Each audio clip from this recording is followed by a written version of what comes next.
A group of soldiers with tanks and other vehicles traveled back in time and were attacked by ancient samurai, who proved to be stronger. Find out in our recap of the film G.I. Samurai. A squad of Japanese soldiers goes into training exercise. One of the soldiers looks up in the sky and discovers that Venus has returned to its place during the night. But that's impossible. The commander notices that his watch has stopped. The driver has the same problem. All the watches show 5:18. In the morning, the squad stops at the ocean shore, where they meet two more soldiers. The commander discovers that their watches aren't working either. It is revealed that the unit has a tank, an armored personnel carrier, a patrol boat, and a helicopter. Suddenly, a flock of seagulls begins circling over the group while they are talking. Abruptly, the sky darkens and some kind of fog appears, with horses running and seagulls flying in it. The moon over the ocean turns red, and sky shimmers in different colors, and we see the horses again. Then, a ship appears in the water, followed by a high wave. The soldiers are frightened and surprised. They don't understand what is happening. A star lights up above the wave, and then it bursts like a balloon, showering everything with sparks. The entire group faints. The soldiers regain consciousness in total darkness. Their watches resume running. The dawn is breaking. One of the soldiers runs to the power plant, but notices that it has disappeared. However, all their combat vehicles are still with them. The squad begins to panic as they've been taken to an unknown place, but the commander reassures them. The soldiers try to contact the rest of the troops by radio, but no one answers. Unexpectedly, they see a boat that had previously sunk right in front of them. A dinghy with a group of soldiers comes ashore. They get to land and explain that they've been caught in a storm. However, the soldiers didn't drown because they got inside some sort of a glowing sphere. What is going on here? One of the soldiers goes to relieve himself and spots 3 riders on horseback. They look like samurai. The men notice him and stop. Then a helicopter approaches them and the samurai immediately flee. The helicopter lands and the privates report to the commander that the wind has become so strong that the helicopter has been carried to the shore. Suddenly, dozens of arrows fall on the group of soldiers. The squad sees many archers on a hill. The soldiers hide behind the helicopter. Fortunately, no one is hurt. At that moment, one of them realizes that they have traveled back in time.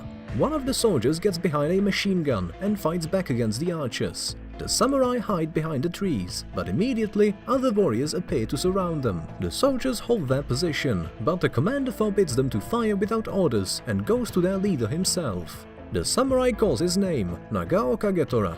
His warriors also share their names. They approach the commander. He also calls his name, Iba Yoshiaki. The samurai leader dismounts and admires the squad's military vehicles, amazed at their capabilities. Commander Iba allows Kagetora to fire the machine gun, and later becomes wildly ecstatic. The samurai decide to support the soldiers with provisions and make Commander Iba's squad their allies. Meanwhile, the soldiers are attacked by another group of warriors. The soldiers run for cover, but the warriors still manage to take lives of 2 soldiers. Commander Iba decides to go on the offensive. Together with one of the soldiers, they get into a truck and grab a weapon. However, their opponents are too fast, and hitting them is quite complicated. It's time to use some grenades. Another group appears from the side of the hill. The gunfight continues.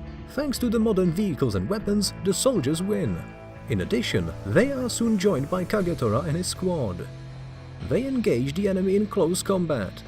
Kagetora's warriors are much stronger, and soon none of their opponents remain alive. It's a victory. In the evening, the soldiers camp and chat around the fire. In spite of winning, they recall their happy days and dream of returning home. When everyone falls asleep, one of the soldiers, distraught from the events he has been through, decides to blow up the truck. Yet, the other soldiers stop him. In the morning, 2 of the soldiers run away from the camp. They want to find a way home. Later in the day, several ambassadors visit the soldiers in the camp. They offer Commander Iba to fight on the side of Lord Koizumi.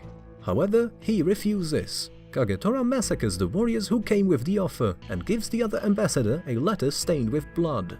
Iba and Kagetora talk on the ocean shore. The samurai leader offers Iba to fight and rule together, and the latter agrees. One of the soldiers sees an elderly woman in the woods and initiates a conversation with her. Another one plays with the local boys. He brings them home and meets their mother. Other soldiers get homesick. Commander Iba offers to seize power in Japan because, in his opinion, it is the only way for them to return home. However, not everyone agrees with him. The soldiers start arguing about what to do. Eventually, the unit is reduced from 21 men to 11. Remaining soldiers agree to participate in the samurai battles on Kagetora's side. The rest decides to go on their own way. Two military men who escaped from the camp at the beginning are ambushed and fight a group of samurai. One of them runs through the woods, thinking of his girlfriend, who is waiting for him at the train station. Alas, his beloved will never meet him again. The two friends couldn't survive the samurai attack. Part of the soldiers, led by Corporal Yano, dare to rebel. They steal a military boat and raid a village. There, they massacre civilians and steal 5 women, after which they have fun with them on the boat. A group of soldiers takes a helicopter to follow the boat. Commander Iba contacts the rebels by radio. He demands they return and surrender, but the men refuse. Iba's soldiers find a traitor and rush after him. Yano and the other rebels throw the women into the sea. One of the soldiers also wants to go ashore, for which Yano takes his life. A battle between Commander Iba's squad and the rebels is about to ensue. There are enough weapons on the boat and even a machine gun that can shoot down a helicopter. Iba drops one of his soldiers ashore and orders him to shoot at the rebels. Meanwhile, he himself descends on a rope closer to the boat. He is carrying a gun. The shooting begins. Yano and his assistants take aim at the helicopter, but at that moment, a soldier from the shore shoots at them, and the two end up in the water. Iba reaches the boat and sees that only one of the insurgents remains alive. However, he is critically wounded, and the commander takes his life. The boat is hooked to the helicopter and towed ashore. However, at some point, Iba changes his mind and blows up the boat, apparently to prevent other rebels from using it. At their camp on the shore, the surviving soldiers led by Iba still decide to join Kagetora's army. Only one of them remains with the locals. Iba's soldiers and Kagetora's warriors set out to visit the lord at his castle. Kagetora is thrilled to have a helicopter. The samurai find one of the fugitive soldiers in the forest and take him to Commander Iba. He explains that his beloved girl is waiting for him at home. Iba forgives the man and allows him to return to the unit. The next day, they are taken to the Lord's palace. Kagetora declares that he has come to take the Lord's life and become the ruler of all Japan. So he grabs a weapon and begins the fight. At this time, Iba with a machine gun appears in the helicopter. Evidently, the forces are not equal, so Kagetora easily defeats all of the Lord's warriors and then takes his life. After that, he flies away in a helicopter, satisfied with himself. Iba teaches Kagetora how to handle a weapon. They train with spears, ride horses and do headstands together. Looks like they've become true friends. In the evening, the samurai and soldiers look at a map and plan a new campaign. They decide to split up. Kagetora and his samurai will go to the west, while Iba will oppose Takeda Shingen. Takeda is very strong, but the commander is confident of defeating him. A tank, a truck and armored personnel carrier move out. It's raining, so the soldiers are freezing. One of them is followed by a local girl who has already fallen in love with him. The soldier shares his food. Realizing that the other soldiers want female tenderness as well, Commander Iba suggests that they go to the village and see the local widow. They happily run to find her. Finding the right house, the soldiers hesitate and then begin to undress right at the doorstep, taking off absolutely everything. The rest of the soldiers are bored by the fire. The naked adventurers meet another group of people who wish to go to the widow's house. They cast lots and take turns entering the woman's house. Apparently, she is really pleased. At dawn, the unit resumes its march and approaches Shingen's army. It's truly huge. The soldiers load a mortar. An explosion is heard, and then the helicopter appears in the sky. It shoots at the enemy army, yet it's not that simple. Warriors on horseback rush towards the soldiers. The soldiers make a real cannonade of shots and explosions. Seemingly, the samurai don't stand a chance. Nevertheless, some of them break forward and engage the soldiers in close combat. It is hard to fight enemies with swords and bows with arrows. Still, the soldiers have grenades, and the fight goes on. The only problem is that there are indeed too many samurai. They manage to surround the tank and set fire to it. Also, they manage to dump one of the vehicles into the abyss.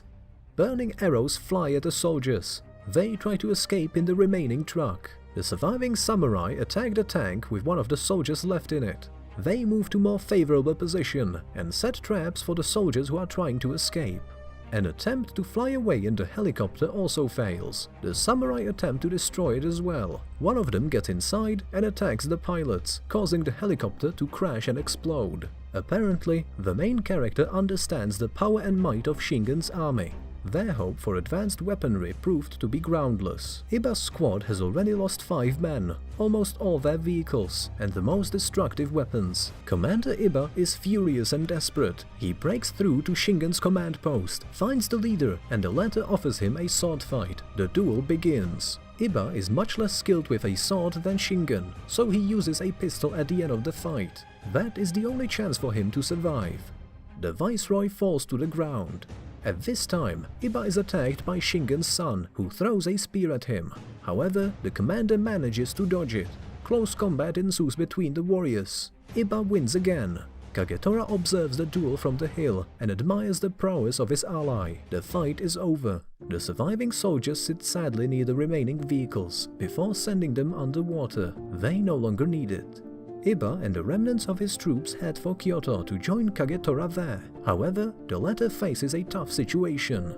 The clan elders urge him to get rid of Iba, as he could become a rival in the struggle for the power over Japan, especially since the soldiers no longer have a tank or a helicopter. Kagetora reluctantly agrees with the clansmen. The soldiers come to the old temple. Almost all of them dream of returning home, but Iba seeks power and forbids his soldiers to even think about it. This makes them deeply distressed, and one of them even asks his girlfriend to take his life, as he sees no reason to live any longer. However, she refuses to do that. At this time, Kagetora and his warriors approach the old temple. Iba is delighted to see his old friend, but instead of greeting him, the samurai point their weapons at the soldiers. The commander approaches Kagetora and draws his katana. At that moment, a shot rang out. Iba falls to the ground. The archers deal with the rest of the soldiers. Kagetora buries Iba and his soldiers with all military honors, after which he burns the entire temple. That wasn't the most successful time travel, was it? Give us a like for our hard work, and we'll post a new video for you in a few days. Deal? You've been watching the Movie Cat channel. I'll see you later.